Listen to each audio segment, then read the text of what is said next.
Iran যুক্তরাষ্ট্র বৈঠকের মধ্য দিয়ে মধ্যপ্রাচ্যে সংঘাত বন্ধ হয়ে ফিরবে শান্তি এমন সম্ভাবনা দেখা দিলেও শেষ পর্যন্ত তা মুখ থুবড়ে পড়েছে। পাকিস্তান থেকে মার্কিন ভাইস প্রেসিডেন্টের দেশে ফিরে যাওয়াকে বিশ্লেষকরা যুদ্ধ বন্ধের কূটনৈতিক পদক্ষেপের জন্য বড় এক ধাক্কা হিসেবে দেখছেন। অনেকের মতে দুই দেশের মধ্যে আস্থার যে সংকট ছিল তা এই উচ্চ পর্যায়ের আলোচনায় দূর করা সম্ভব হয়নি।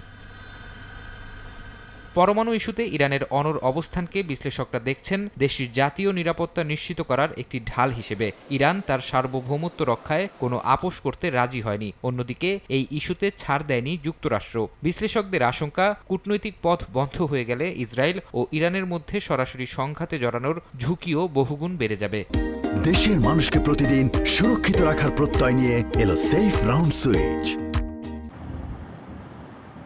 মধ্যপ্রাচ্যের অর্থনীতির ওপর আলোচনা ব্যর্থতার প্রভাব হবে সুদূরপ্রসারী। অর্থনৈতিক বিশ্লেষকরা সতর্ক করেছেন, হরমুজ প্রণালী ঘিরে উত্তেজনা বাড়লে বিশ্ববাজারে তেলের সরবরাহ ফের বিঘ্নিত হতে পারে। ইরান যদি তার জলসীমায় নিয়ন্ত্রণ আরও কঠোর করে তবে জ্বালানি তেলের দাম রেকর্ড ছাড়াবে। অন্যদিকে হরমুজে জাহাজ চলাচল স্বাভাবিক করার বিষয়ে মার্কিন প্রেসিডেন্ট আগেই হুমকি দিয়ে রাখায় পরিস্থিতি বেশ জটিল আকার ধারণ করেছে। বিশ্লেষকদের মতে মধ্যপ্রাচ্যের অস্থিতিশীলতা কেবল এই অঞ্চলেই সীমাবদ্ধ থাকবে না, বরং তা বৈশ্বিক সাপ্লাই চেইন এবং উন্নয়নশীল দেশগুলোর অর্থনীতিতেও ধস নামাতে পারে।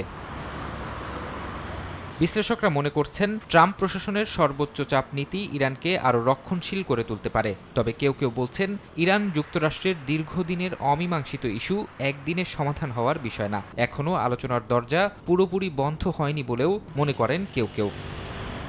ফারহাদ চৌধুরী, সময় সংবাদ।